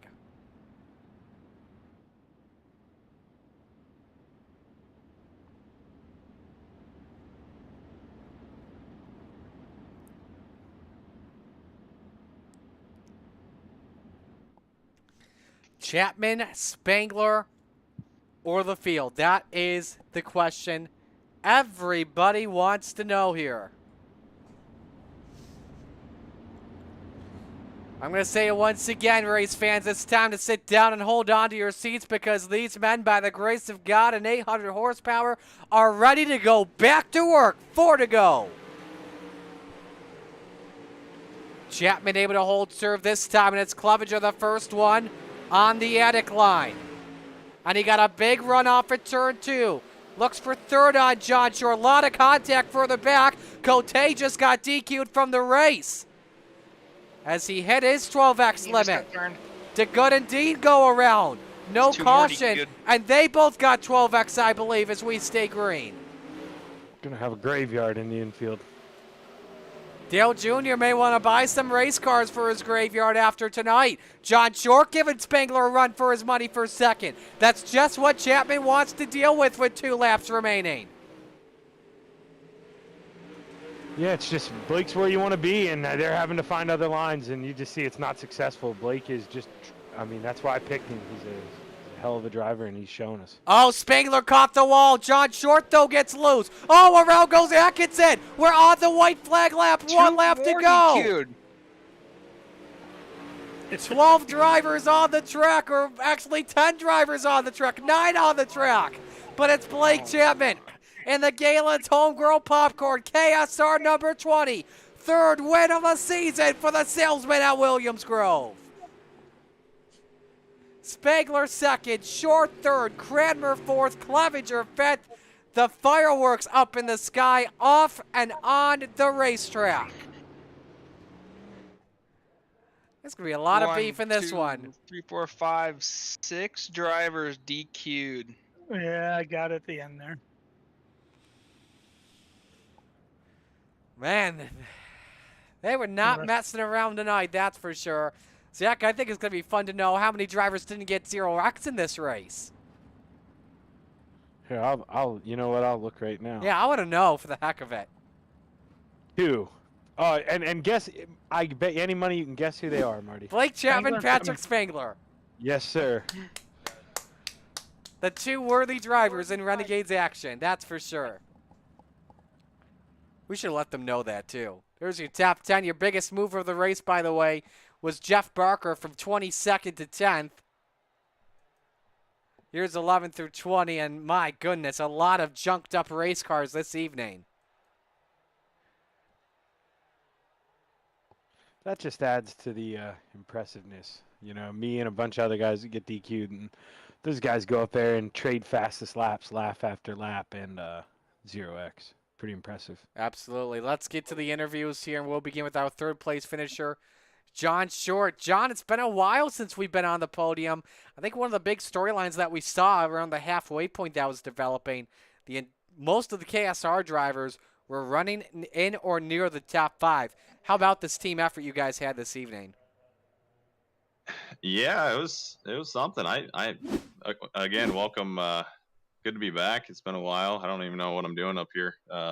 It's been a long time since I've been up on a podium. Hell, I haven't been racing much of anything lately. So, but yeah, just Blake's been kind of, a great teammate. He's been kicking everybody's butt around here other than Patrick. So just sitting back and watching a little bit of what he's doing, sharing some notes, and it's really helped out. A couple tips there at the end helped us get 3 in the top 4, and Terry was doing a really good job. I think he was running 4th, 5th, or 6th too until he got taken out in that last caution. So great team effort tonight. We're all pretty proud of it. So, thanks. What other positives do you take away from this run? Oh man, very little incident points. I know I got caught up in the middle of something there at the start, but that's big for me. I'm kind of treading the line there with some bad weeks earlier in the year, but really just told everybody I'd like to get a top 5 coming into the night, and top 3's a lot better than that because I haven't been running much lately, and just being able to get back on the saddle and actually see a good result here is a nice boost of confidence because there's been a couple bad ones here recently too. So, who do you want to give shout outs to? You guys for putting on the broadcast. You guys do a hell of a job every week. Roger and all the guys at the league for putting everything on every week. I know everybody loves it, and it's a lot of work. So really appreciate all that. And then just gotta thank the KSR boys. A lot of fun over there, and Epsilon Sprint Wraps. Preston does a great job with the wraps, and then just my wife for letting me do this. And one of the last ones, the game when it's homegrown popcorn. I'm gonna steal a little bit of Blake's thunder, but get yourself some creamier popcorn. I think they got some holiday flavors coming up here too. So if you want to try a little bit something different, then you've had some of their excellent other flavors. If you want to go get something a little different this time too, they got some great stuff coming up for the holidays. So go check them out. What do we use online for our discount?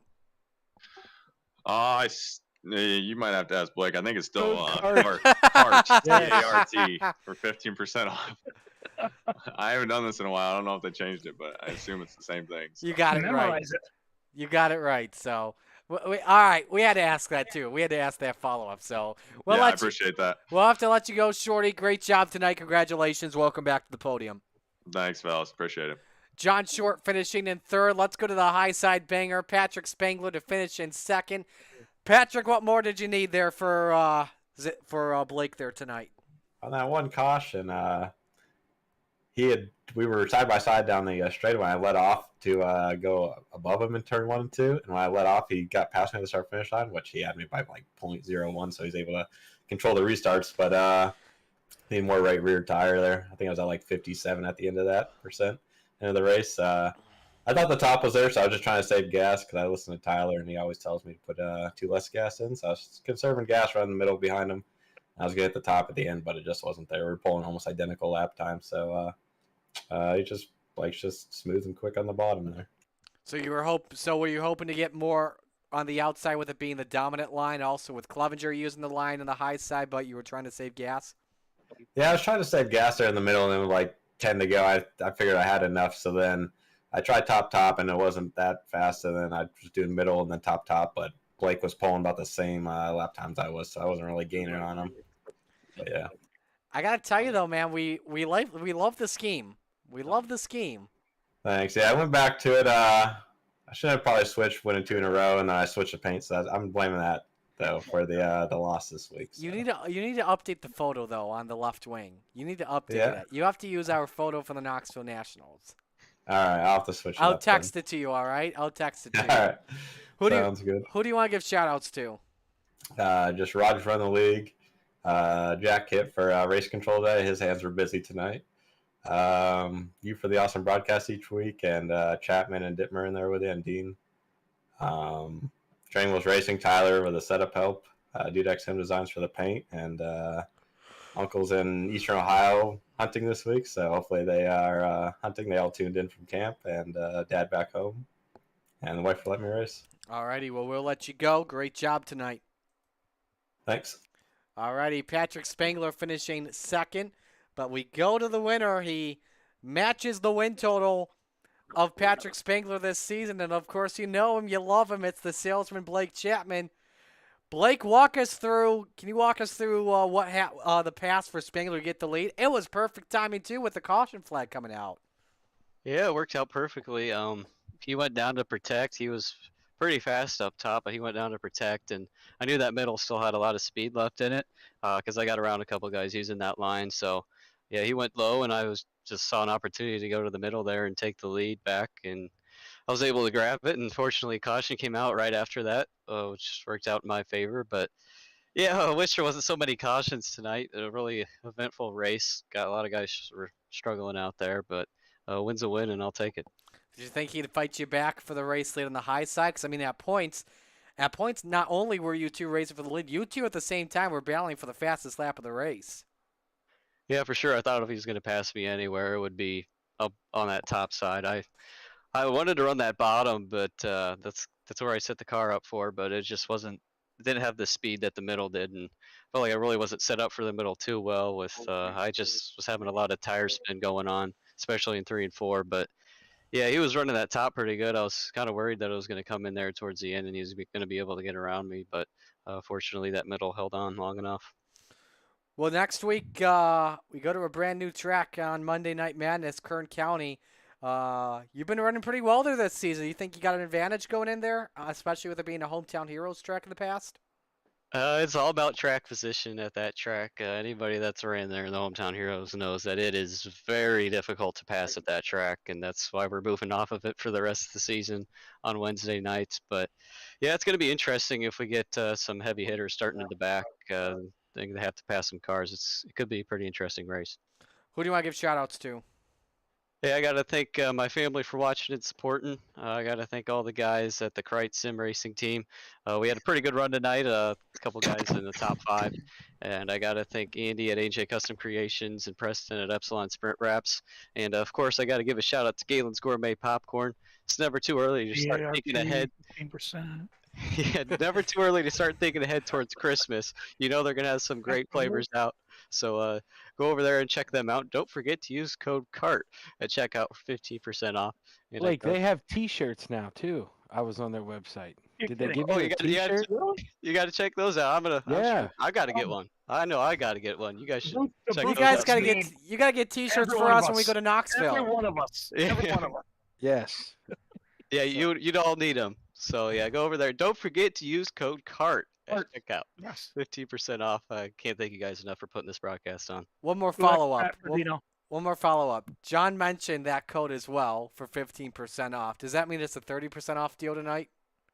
Hey, it should be. Yeah, it should be for sure. It really should. So, alrighty, man. We'll let you go. Great job tonight. Congratulations. Another win for you. Thanks, Marty. The salesman gets it done here at Williams Grove Speedway. Alrighty, Dino. Is it time? No, my phone died. I didn't have it plugged in. That's why I'm not on. Ah, dang it. I was going on battery, and that's why. And I'm like, during the race, I'm trying to reach the cord and trying not to get another X.